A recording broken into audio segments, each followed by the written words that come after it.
All right, good afternoon, everyone. Welcome back to our 12th Chamber City County Connects You teleconference. My name is Tara Doyle-Enneking. I'm the president and CEO of the Puyallup Sumner Chamber of Commerce. I am very excited about our panel today. Today, the theme is the state of the city, and Sumner is the spotlight. So Sumner is in the house, and I couldn't be happier.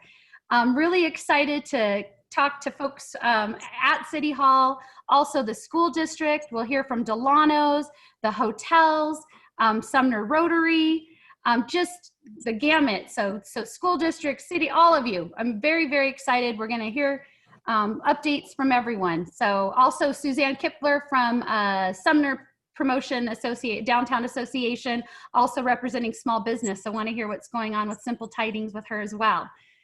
So as Pierce County prepares to enter phase 2 of the governor's Safe State Plan, we'll hear from all of these representatives to give updates on their reopening plans.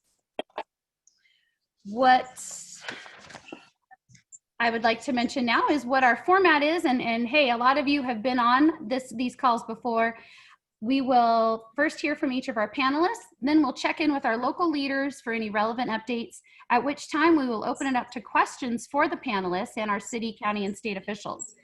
We are hoping these timely topics will evoke an open discussion with our audience and panelists. We ask that you either utilize the Zoom hand-raising feature, raise your hand if you'd like to, or jot question 4 and the person's name in the chat feature. You don't have to put your question there, you can. But we've got Lori Waltier with a mindful eye and keen eye tracking all of that. So we will be sure to get to all of your questions. You can also email to admin@puyallupsumnerchamber.com. Or can you still do that? Yes. Lindsay is here at my cabin, only arriving 5 minutes ago. Yes, she said she can still check email. So anyway, again, thank you all for being here. These teleconferences have been really worthwhile, I believe. Certainly judging by the surveys that we recently put out to the community, many of them have mentioned they have been some of the most beneficial and timely information they've been receiving on a week-to-week basis. So I'm so happy to hear that. We are enjoying them as well. So without further ado, I would love to have Mayor Pugh start off, give us an update on how you're doing personally, professionally, and at the helm of the city. Mayor Pugh. Well, thanks, Tara. We won't go into the personal side that much, although I did get out on the bicycle today and biked down to High Cedars and back. And so it's a start, and it felt good to get out. I'd like to start out maybe with the recap, and for a lot of you, it's gonna be maybe repeat information, but just sort of where we are in the process between phase 1 and phase 2. Because I've heard a lot of people out there where we're going to phase 2, or we think we're in phase 2, we're opening under phase 2. And frankly, there's a lot of chatter that I think could have a little clarification. And I was gonna say, we're gonna go back to a long time ago, because it's May 29th, but as I look at the watch, that was just last Friday. It just seems like a really long time ago. And last Friday is when the governor came out with his amended criteria for ending phase 2. As all of you are painfully aware, the criteria that the governor had been using, the 10 new cases per 100,000 population over a 2-week average, was something that Pierce County was going to have a really hard time meeting. And I question whether we'd ever have been able to meet that. So essentially meant that most businesses that could open under phase 2 wouldn't open, and that had dire consequences. I would like to think it was Mayor Neil Johnson, my letter that was sent to the governor, that had the impact to change the criteria, but I know better. And I know it was really the joint effort between the county executives from Pierce County, King County, and Snohomish County, along with the mayors from Everett, Seattle, and Tacoma. They had conversations with the governor that I think convinced him that it was necessary to change the criteria.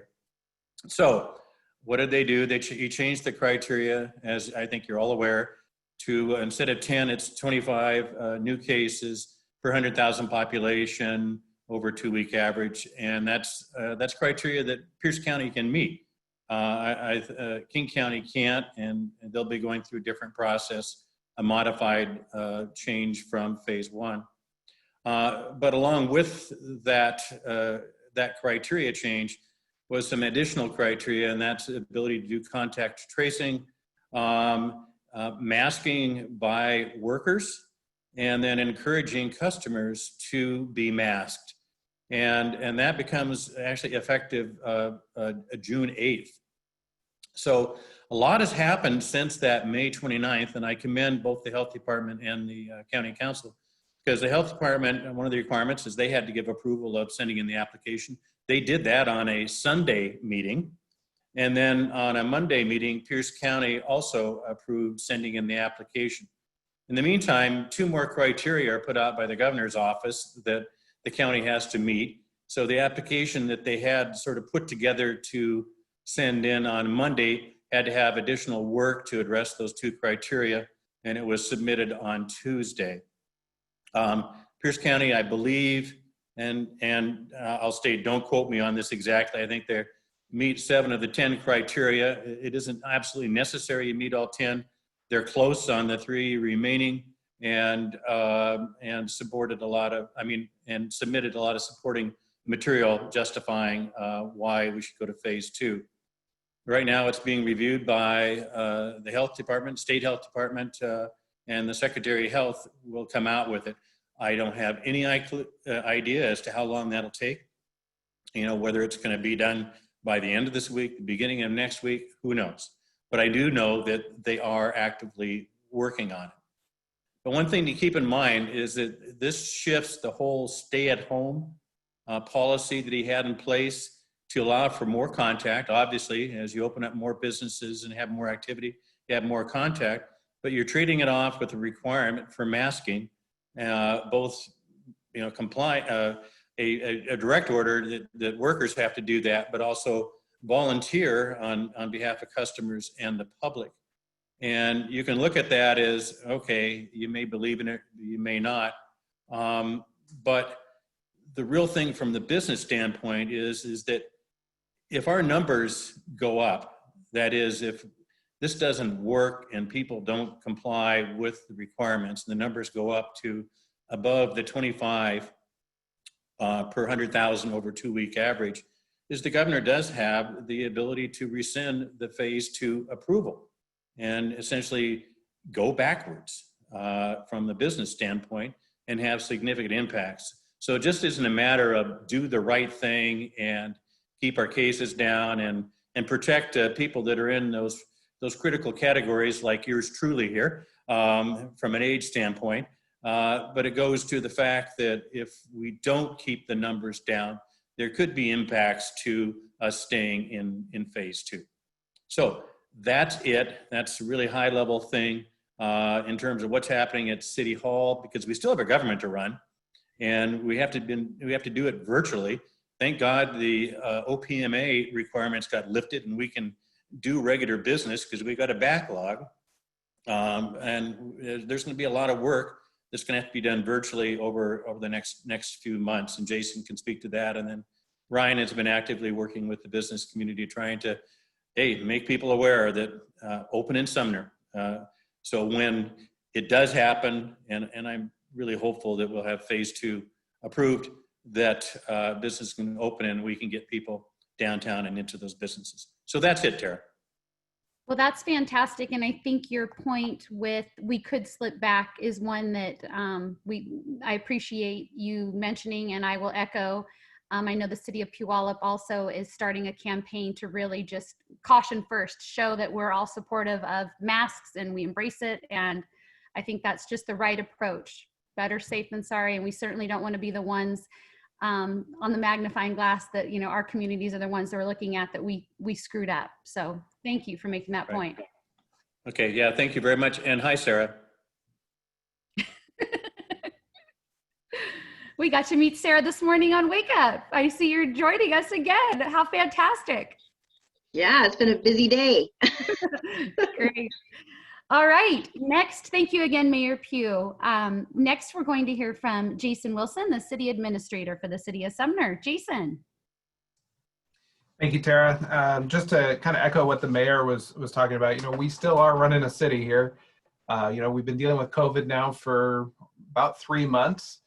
And obviously with everything going on in our country right now, that is also at the forefront of our mind as we examine our practices and listen to our community members and their concerns. We're also still working on our big projects. I mean, if you've been through Traffic Avenue and 410, you've seen that we're making progress on that. We are still slated to finish that interchange at the end of the year, which is very exciting for all of us. We're also making progress on our White River Restoration Project. If you're not familiar with that, I encourage you to check out our website, go to current projects, and then select White River. It's one of the largest, in fact, it is the largest river restoration project in the Puyallup Basin, and it's quite a remarkable thing that we're working on. We're still processing permits. Believe it or not, despite the what you hear in the news and about the economy slowing down, we're still getting permits on a daily basis for new projects in Sumner, which is great, and we're excited about that. We are going to be even more excited, though, when we get to phase 2 and we can actually start issuing some of those permits for those new construction projects.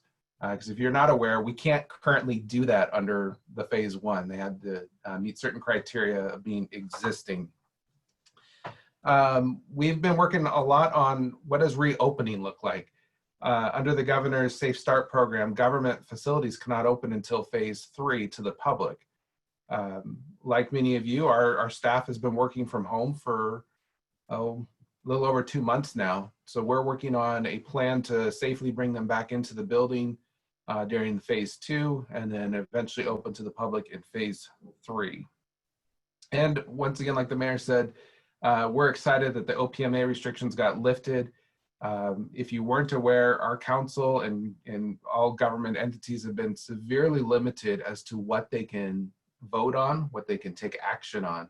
And now those restrictions are lifted, which means we can start getting back to business and getting things taken care of. So I know Council Member Botetto and Deputy Mayor Hayden are on this call.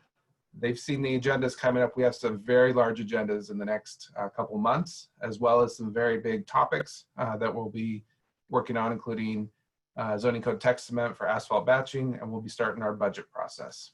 So with that, questions, or we can turn it over to Ryan. Yep, excellent. So no, thank you very much, Jason. We'll roll over to Ryan and do questions at the end. So Ryan Windish, the Community Development Director for the City of Sumner. Thanks again for joining. Thank you, Tara. It's always good to come, even if it's virtually, to be meeting with you and others interested in our businesses and our community. So I have been working with a coalition. We call it the Open in Sumner Coalition, for really promoting Sumner as being open. Obviously, we're not completely open, but we're trying to position ourselves to be ready when phase 2, we finally get into phase 2. And while we're in phase 1, step 1 was to really focus on how do we promote the businesses in Sumner through social media and virtually. What are some of the ideas and how can we make that most effective? So the coalition includes folks from our downtown business community, our industrial areas, restaurants, as well as the Sumner School District. They have attended our meetings too, and really trying to get our heads around how do we promote Sumner as a whole and as a community and being open in Sumner. So there's a number of different things we've done in the last couple of weeks as the coalition has taken action on some things. We now have an Open in Sumner graphic and hashtag that we are promoting, and also promoting through social media, and the city is sponsoring grants for boosted ads up to $250 to be reimbursed if you use the Open in Sumner logo and hashtag. And we had the ability to give out 50 of those grants. So we're doing that. The Sumner Downtown Promotion Association has ordered signs and banners, and we're getting those up and distributed. Also doing a loop giveaway. One of our downtown businesses, Sugar Babies, which is a baby clothing store. They have an amazing online presence. They have like 98,000 followers on Instagram. So they've been able to help us with some ideas on promotion as well. And then we've been partnering with the Old Cannery. They're going to help us with some Facebook ads. So it's been just an incredible team and community effort, really. And I also want to mention that Calvary Community Church is also on our coalition team, and they have a ton of great ideas for everything from scavenger hunts to I'm trying to think of all the stuff they come up with. But anyhow, they've got a ton of great ideas. Really, how to do things virtually. Our Arts Commission is talking about doing a virtual sidewalk chalk festival as well. So the first step, like I said, is to promote things virtually. And then as we move into phase 2, to figure out how to, of course, continue to open Sumner and clean up the downtown and just continue to promote it. So we are rolling. One of the latest ideas we brought up today was even talking about, well, how do we allow more outdoor seating for restaurants as they open?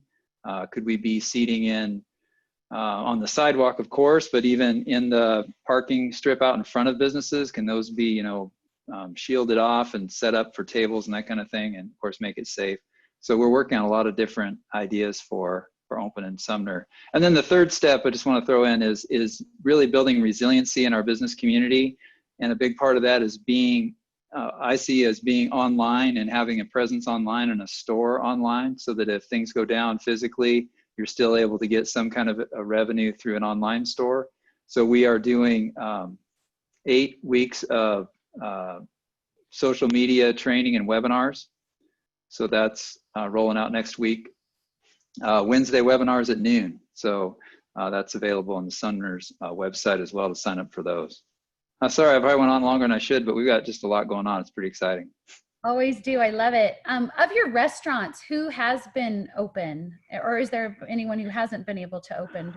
I think Trackside Pizza is closed down, even though they say takeout and delivery on their door. But I talked to Sean Broback, the owner, earlier this week. I think it's been a long week, as we all know.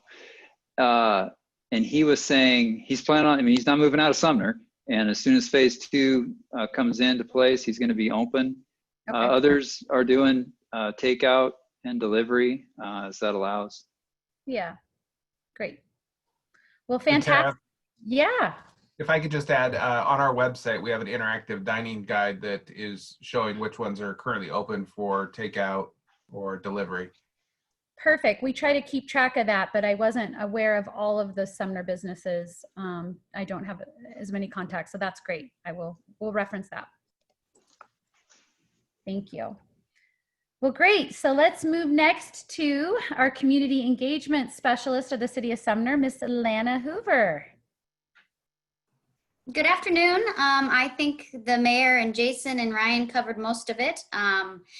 I've just been assisting Ryan with the businesses and trying to help him do that. That's a big job. So just trying to do as much as we can in that field. As far as the events, we, due to the stay home and stay healthy order, safety is our first priority. So we don't have any events planned through the end of August. At this point, we're just going to see how this plays out and go from there in the fall. But we're kind of, as Ryan also mentioned before, just kind of trying to support any virtual events. Our Arts Commission is very active, and they are going to be able to meet again this month. So they've been talking about doing a virtual chalk art festival, or perhaps a front yard fair or something like that, just to keep that that fun things that happen in Sumner going throughout. Surprisingly, we are probably getting 4 or 5 event permits per week still. I think people are very excited to plan events, and I think that next summer is going to be quite busy. So I think people are excited to get out there, but at this time, safety is our priority, and we're just gonna to do what we need to do to keep everyone safe. That's all I have. Well, I'd certainly support a live concert with Michael Hochstetter, with the art in the background going through. I don't know, there could be a virtual happy hour there. Absolutely. Great, thanks Lana, great to see your smiling face. Next we have Suzanne Kipfer from the Sumner Downtown Promotion Agency, also the owner of Simple Tidings and Kitchen. Suzanne.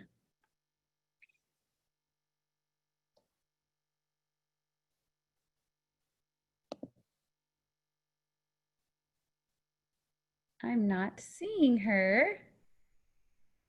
I know she was taking a break from cleanup. I guess there's a cleanup project happening right now to call in.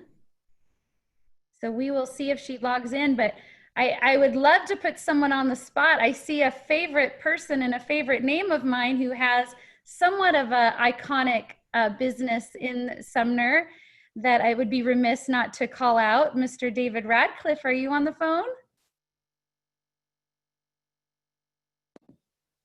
I see your name. I'm trying to unmute.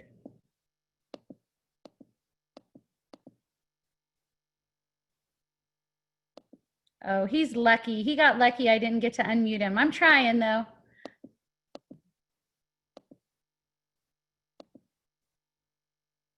Okay, so we'll move on, and if Suzanne surfaces, and certainly if I get word that we can hear from David, I would sure love to. So let's move on to our school districts. We have Beth Dykman, the Executive Director of Elementary for Sumner-Bonney Lake School District. So Beth, thank you for being here. I'm anxious to hear a little bit about how your end of the year ended for students, and then also what kind of plans are being talked about for the fall. Well, I will, I'm all things elementary. Thank you for having me here today, and I'll let Steve talk a bit about secondary, but we're still going. We are not done until June 19th, and so we've got 2 more weeks of learning happening. It has been a journey, and it has been great. So right now at the elementary, a lot of what is happening is kind of tying up the end of the year, a lot of getting kids ready for what they could be doing over the summer. The great news is they get to keep their Chromebooks at elementary over the summer, and we've got some programs that kids can still stay connected to, both with literacy and with math. So we're very excited about that. But they're doing some things at the elementary schools, some celebrations to the best of their ability. Field day. We're doing a virtual field day at each of the schools. I'm not exactly sure how that's going to look and how that's going to be, but they're trying to do some things that we've done in the past and make it fun for kids. I know schools like Tahale Heights have been doing, they have a morning meeting and they do it once a week. They have had great attendance at that. In fact, our attendance overall in elementary, again, I'll let Steve talk a little bit about secondary, but our attendance has been outstanding. It's stayed very steady. We do take attendance weekly online, and not just with online, but the other connections our principals and our teachers are making through phone calling, at any way they can to be able to connect with families. So we're rolling up the end of the year with some fun celebrations. Over the next couple of weeks, they'll be in the schools picking up. Right now, our teachers are in packing up student belongings, and parents will be coming in to pick those things up. The PTAs have created at the elementaries yearbooks, and have incorporated this virtual world into the yearbooks. And so that will be happening. And then they have some plans for different drive-through celebrations at the end of the year at our elementary schools, just to be able to pick some of those things up at the end of the year. So that's elementary. And I'm gonna let Steve talk a little bit, because we've got some great things happening to end secondary. Excellent. Well, we'll roll it right over to, is it Steve Sjolund? It is. Perfect. Thanks, Sarah. Yes, Hey, thanks for being here. Can you all hear me? All right. All right, thanks. So I've got a couple things. I'll just pick up on a few of the notes that I heard Beth say. Just so attendance at the secondaries, it was great. I would say for quite a while, and to be really honest with you, I'd say that right now it's probably kind of a mixed picture. You can only imagine as seniors are getting closer to their graduation and other students, but a lot of credit to our teachers, because they are just working tirelessly to keep these students engaged so that they avoid getting what we call an incomplete at the end of the year, and which is a part of the grading structure. Like Beth was saying too, just to kind of wrap up the year, which, you know, as Beth said, does formally wrap up on the 19th. We've got staff in the buildings that are working.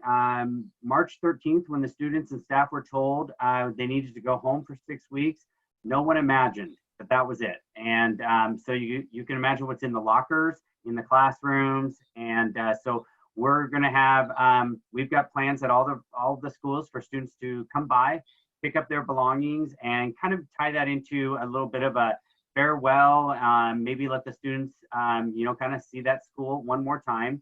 And also for students to drop off school supplies. And for our class of 2020, our graduates this year, we have done several different things. It's really forced us to get creative and work as quickly as possible. So it's good to see Miss Sarah Gillespie here, and I know Elle is here as well. So we've worked with our communications department and hired videographers at both of our high schools. So we had professional teams that came in.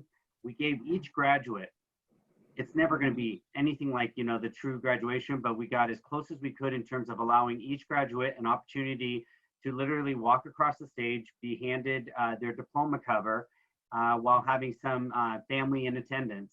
So that was recorded for each graduate, and along with elements of what we would all expect to see in a traditional graduation with speeches and other elements. This is all being compiled right now. We're going to actually get tomorrow our first chance to view the first draft of these videos. But on the dates of the previously, you know, the originally planned graduation. So for Bonney Lake High School on June 10th, we will have the airing of the video for graduation at 6 p.m. And on June 12th for Sumner High School, the graduation video will be airing and go live at 7 p.m.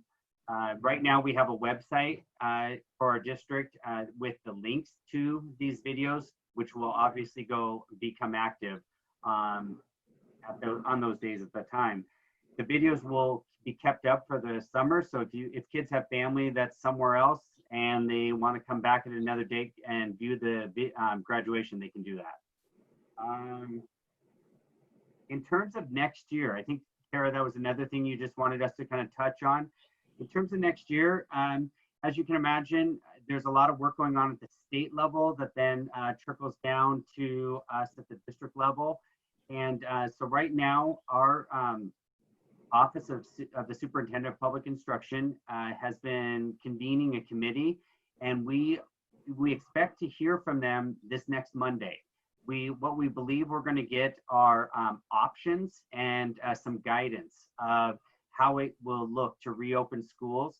As you can imagine, the superintendent is working with the entire state. So that's all the counties and all the towns. So depending on where a district might be located, it'll look differently. But within then the guidance or the recommendations, then we put together what it's going to look like for Sumner-Bonney Lake. And of course, that'll depend on how things are looking once we get to August, September. But we, kind of like I heard from the City of Sumner, we've got a team.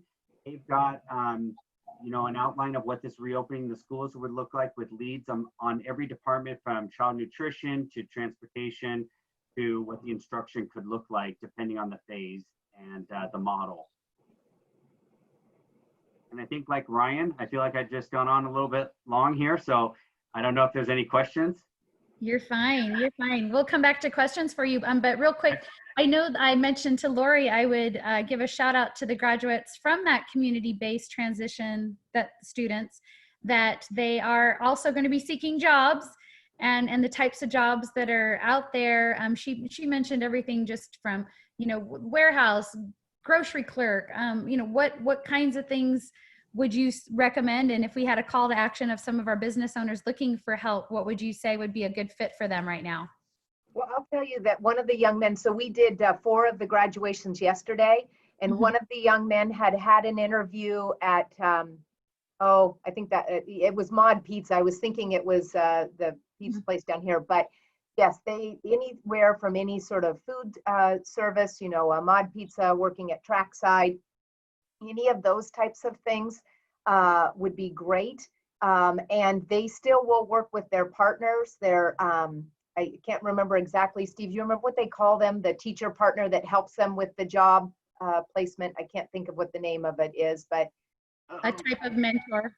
yeah, they'll still continue to work with their mentors in the job placement. They won't be left on their own to be able to do that. But the COVID, some of them were well on their way to getting a job, but the COVID kind of put them in a crunch. And so they'll, as things start to open back up, absolutely, any sort of retail place would be a great place for our students to be able to work.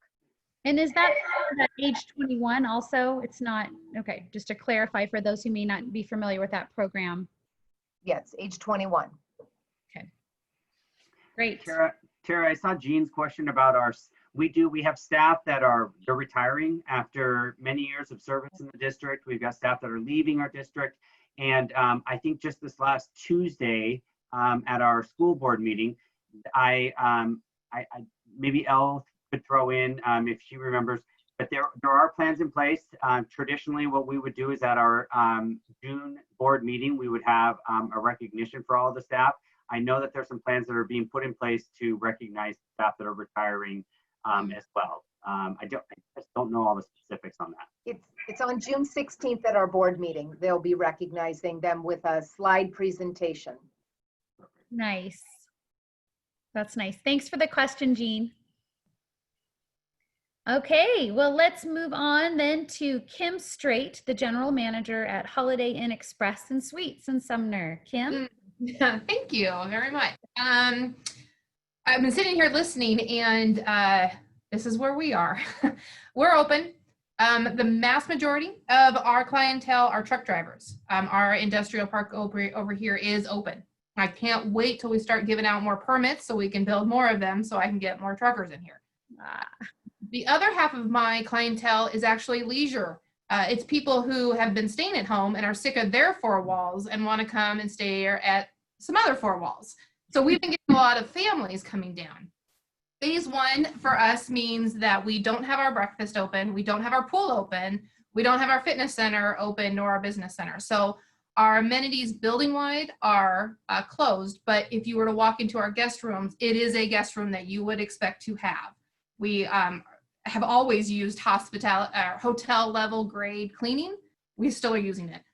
We are adding a secondary sanitizing touch with, once our housekeepers are done, our executive housekeepers going down and sanitizing in addition. So our rooms are clean. When we were shut down the month of April, because we were closed for a month, we deep clean and sanitize the entire property. Now that we're open, obviously it is a high focus for us, and we are doing everything we possibly can to basically follow every single person behind them, cleaning immediately. Our staff is wearing masks and gloves. Our guests are not mandated, but we do have extra available if they ask. We're more than happy to help with that. Phase two, once we are there, very excited about that, will only affect, it will not be 100% open, but we will be able to offer a very limited hot option. So we're very excited for that first step to get back to our full hospitality. Phase three is when our pool will be open. And phase four, of course, we are 100% open. All of our seating will come back in our lobby, and hopefully all of our staff will be there too. With coming out of being closed for the month of April, it was a slow climb up. We are still slowly climbing up in our occupancy. We hit 30%. We all cheered. It was pretty exciting. For a reference point, for the first week of June last year, we were averaging 97% a day. So going 97% historically to 30% hurts, but it's better than the 10% that we were at 2 weeks ago. So we're feeling good. We're feeling like business travel is coming back. We're here, we're open. Also in my lot, our Starbucks that was built during over the last 9 months is open. The drive-thru is open as well as the lobby, so feel free to stop in. The 7-Eleven is not open yet. They're having difficulty with some of their build. Fat Zach's is open. It's right across the street from us. We're so excited about that. We are seeing quite a number of people there. The pizza is very, very good. And then our Candlewood Hotel and Suites, that's right outside my window, is currently, knock on wood, scheduled to open halfway through July. So the industry park's open. We're here. And so if you need anything, reach out. We'd love to help. Awesome update. Thank you, Kim. I hope those numbers keep climbing for you. So we have 2 more scheduled panelists, but I'm seeing a couple of other entities that I would also love to circle around to. And one that I'm going to go to right now while I see the mute is off. We'll try one more time. Mr. David Radcliffe, are you there? Because we sure would love to hear from you. Unfortunately, I got a hold of Mr. Radcliffe via text, and he's technically challenged. Oh, he's unmuted now.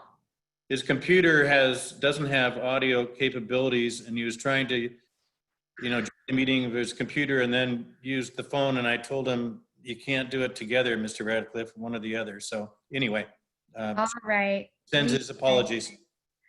Awesome. Well, maybe towards the end, someone might have a little update that they can share, because I really didn't know what they've been able to do at all during this time.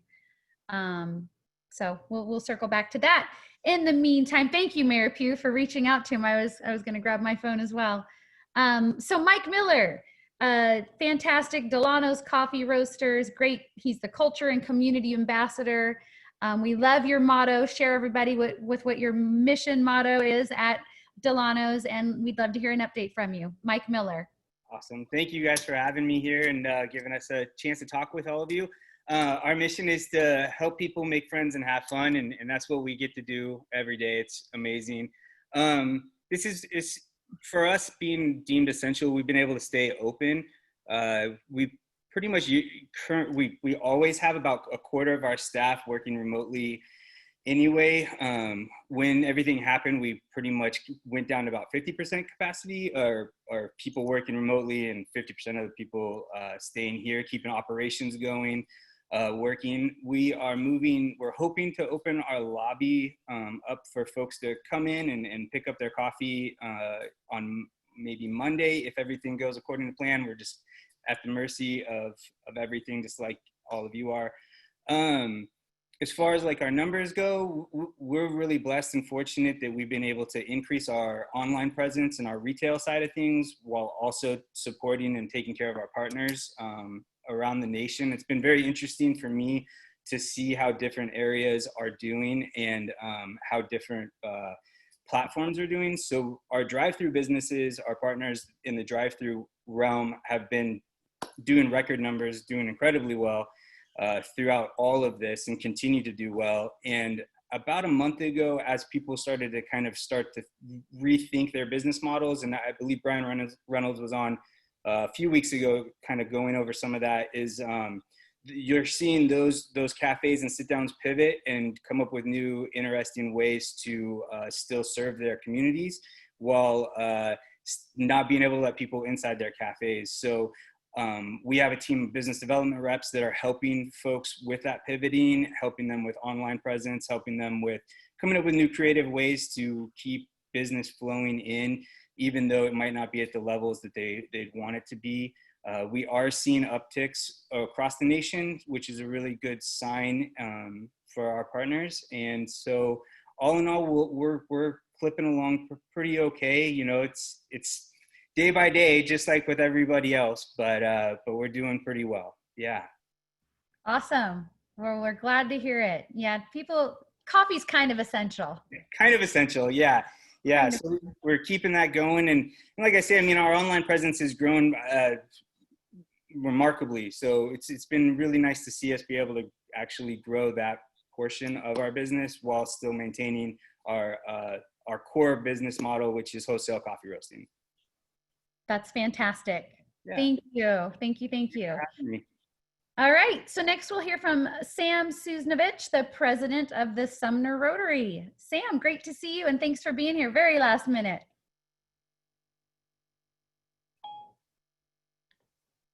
Oh, do we need to unmute you?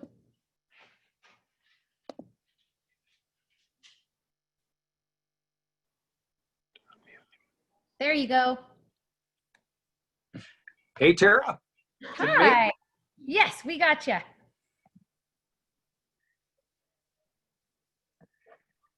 You're good, Sam. Tara, this is Sam. Can you hear me? We sure can.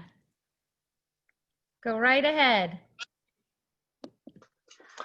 Okay, well, let's see. Thanks for having me. Hi, everybody. Sumner Rotary, we're having meetings again. Can you hear me okay? My phone's kind of doing funny things. We can. We're good. Can you? Okay, great. Okay. Yeah, Sumner Rotary, we're doing good. We're having meetings again. We stopped having meetings. Our last in-person meeting was March 10th, and right around the pandemic time, of course. And we probably missed about 3 or 4 meetings, and then we got going again. It was a little bit of a learning curve, but it's a good way, obviously, to keep everybody engaged, and so we're doing that. It's kind of fun. You can get guest speakers. We had the owner of the Seattle Storm. We had a professional baseball player. Next week we have Miss Tara Doyle-Enneking joining us. So that's a highlight. Let's see. One of the first things we did when this whole thing hit was we set up a COVID fund for people that were being directly affected by this. So, and we set aside $10,000. We funded another $2,500 with one of the business owners in town. So we've been basically just, I mean, that's our job. That's our role as a nonprofit in Sumner. And we felt like we needed to take action. And so we set aside $10,000. We've used up a fair amount of that. We have a little bit more left. We've helped some businesses in town. Individuals, that type of thing. So the other thing we're doing is scholarships. We've set aside $30,000 for scholarships, and Doug Andrews, who heads that up, and quite a few other folks in our club that have just rallied to make that work in a time when it was difficult. Couldn't meet in person. And yet they figured out a way to review the scholarships, and we're going to push out about $30,000 that way. Our club meetings have been fun. The kids, we've been able to kind of resume our meetings in a way where we've had the both Bonnie Lake and Sumner students at our club meetings talking about, what it's like for them at a time, their senior years when everything's, the whole world has changed. So it's been fun to get their perspective. Yeah. Oh, and then they come in, we're open. We are involved in that. In fact, there was a work party today that a couple of us were there. And then Sunday, we're going to have a few more club members, and we're helping out with the downtown area to get Sumner cleaned up and ready to open and ready for shoppers. So we're glad to be a part of that. So yeah, that's my update. Fantastic work. I love it. So I wasn't clear. Next week, am I talking about business or bears? Because I can talk about either. I have a friend that visits me quite regularly now. Business is good, but bears would be a little more interesting. So yeah. we'll allow lots of time. Yeah. All right. No, thank you so much. I look forward to being there. So I'm going to also put another person on the spot. I was hoping to have time to get a hold of someone from police or fire. And I see that we have Chief Bud Backer on the line from East Pierce County Fire Chief. Are you there? And would you mind saying a few words? We'd sure love to hear from you. I am here. What do you want to hear about? Well, how's it going in your world? You putting out fires? You have shaking hands? What are you doing? I'll tell you, we saw the success of the teledoc type stuff, and we thought we would virtually try to extinguish a house fire. Didn't work so well. We blew the computer right off the desk when the hose hit it. And I don't think any water got to the fire at all, but. I'm your guy, Mayor Pugh. Yes, he's very proud right now. It's a proud moment. I see. Yes, he is. We'll try just about anything. We're doing pretty good. Our call volume is actually down a little bit from last year, and we think that is because people are using teledoc, and we're not seeing a lot of the very low acuity calls that we normally do. So everything we're going on is actually more of the serious type incidents in that. Makes sense. Last Saturday, we had sent one of our engines towards Seattle as part of a strike team to deal with the protest outfall. And but they didn't get there. They ended up getting turned around. They decided they had things in hand up there. So that's been the only impact on that now. And we're now seeing that things are starting to kind of warm up locally a little bit for this coming weekend. So we're planning with law enforcement and that and some portions of our service area. Other than that, we've we're set up well for our protective equipment in the beginning, and as supplies started running low, we were getting worried, and orders came in just in time. And in fact, we just took a huge order earlier this week, so we're set pretty well for a while now. In fact, we ended up, because we had ordered from so many different places that had told us months or you'll never get it, and for some reason they all delivered this week, and so we actually had to find more storage space. So when the good things come, they come. Apologize for the noise in the background. Our building's being re-roofed and re-sided. It's a good time for that. Good time, for that, unless it's right above your head. But so we're doing pretty well. We've had a lot of promotions so far this year. So we've got a lot of folks that are happy. The organization's excited about what's going on with changes in our leadership team due to retirements and people moving on. So we're seeing a lot of new, fresh ideas and that within our command structure. So that's pretty cool. And we've got more people hitting the street next week. We've got another class of 9 that are graduating or have graduated, and we're finishing up our final field training with them. So it's been as far as that kind of stuff goes, been a pretty good year for us. Just we've gone back to normal operations. We had split some of our crews up in order to maintain, kind of an effort with social distancing. And but everybody's back at their normally assigned locations now. They spent about 2 months with some of our medic units parked in some of our volunteer stations, just to kind of not put all of our eggs in one basket, and which seemed to help. We were one of the few departments around that didn't have anybody formally test positive for COVID-19. We had several that we suspect had it, but by the time they got in to get tested, their stuff was already coming down in their blood. So things have been good that way. So that's really, we're still here to help. If people, there is one thing with you'll see the hospital association advertising on television now. We have put some things out in the past in social media that for people who aren't calling 911 because they're afraid we're overtaxed or we're contaminated and may spread the disease to their home. None of that is true.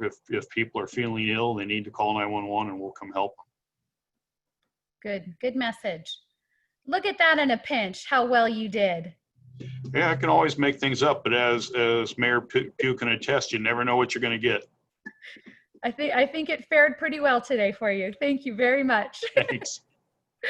All right, thanks for being here. All right, well, let's thank you so much for our Sumner panel. If I end up hearing Suzanne is hopping on the line, I'm sure Lori will let me know.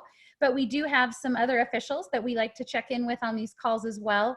Councilwoman Pam Roach, are you still there? And do you have any updates? I'm sure this was an entertaining and nice teleconference for you to listen to.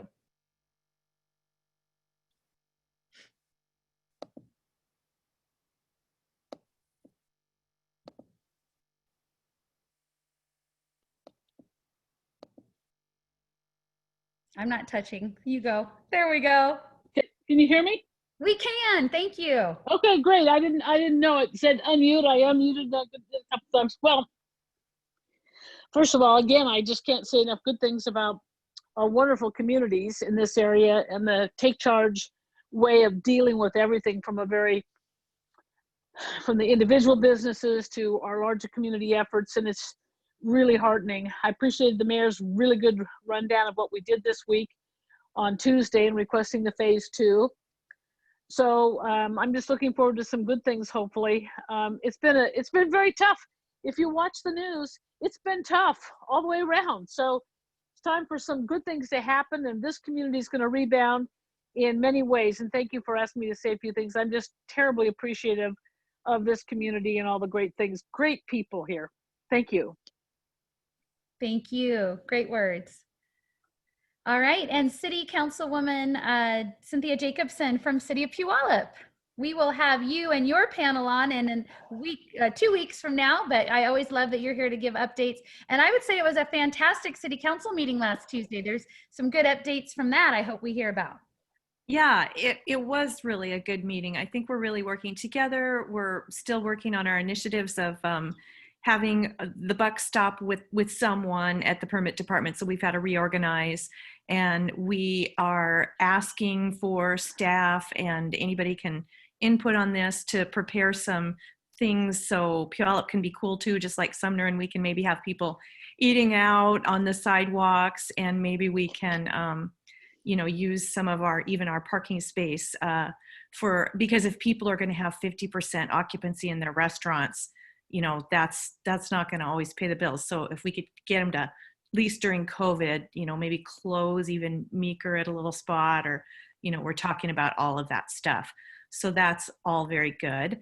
When you update for Puyallup, I noticed Jan Mock from Communities in Schools is on this call. Maybe she could update us on things that are happening in the schools. I know she's got her finger on everything. So that would be, I'm looking forward to next week. I want to hear some stuff too. So yeah, that's what we're doing in Puyallup. Terrific.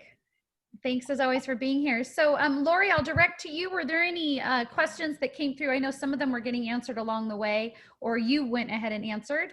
Anything that we need to ask? And certainly I'll put it out to anyone else right now. If you have a question you'd like to ask of any of the panelists, anyone on, feel free to do so. I think everything's been answered that I can see in the chat. So thank you all for helping with the answering. Great. Well, I know we also have Councilwoman Barbara Bedetto and Deputy Mayor Kathy Hayden. Hey, more Sumner voice. Anything else you'd like to add? We'd always love to hear from you as well. I'll go ahead and jump in. I'm Barbara Bedetto, and I've been trying to support some of the businesses around town by getting food. And I look forward to next week that we're going to have our study session. And the packet is like 150 pages long. So there's a lot that's been sort of stacked up for us.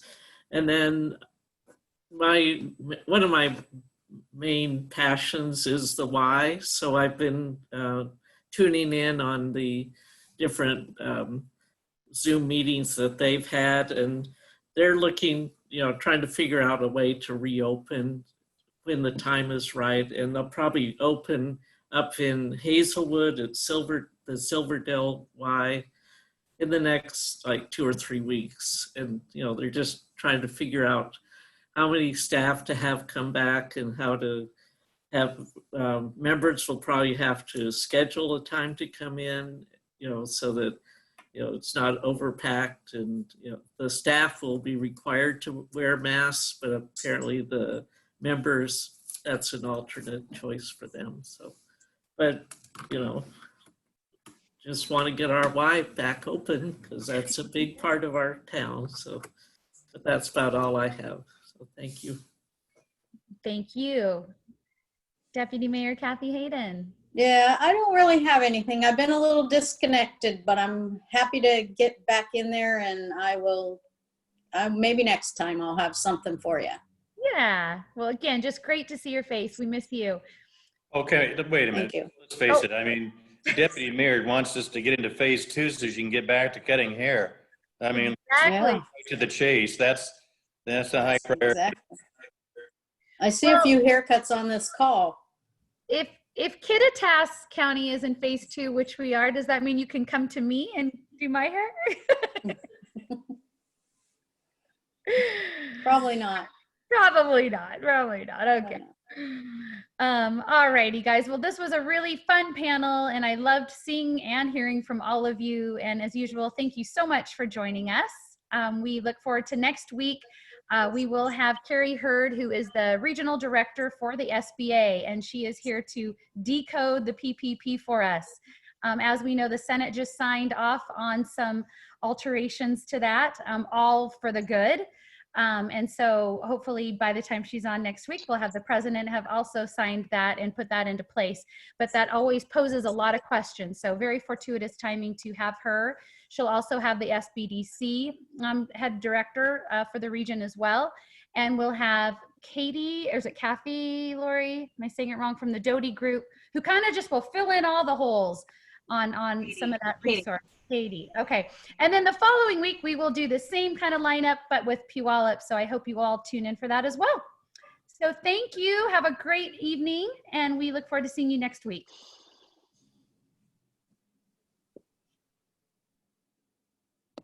Mm.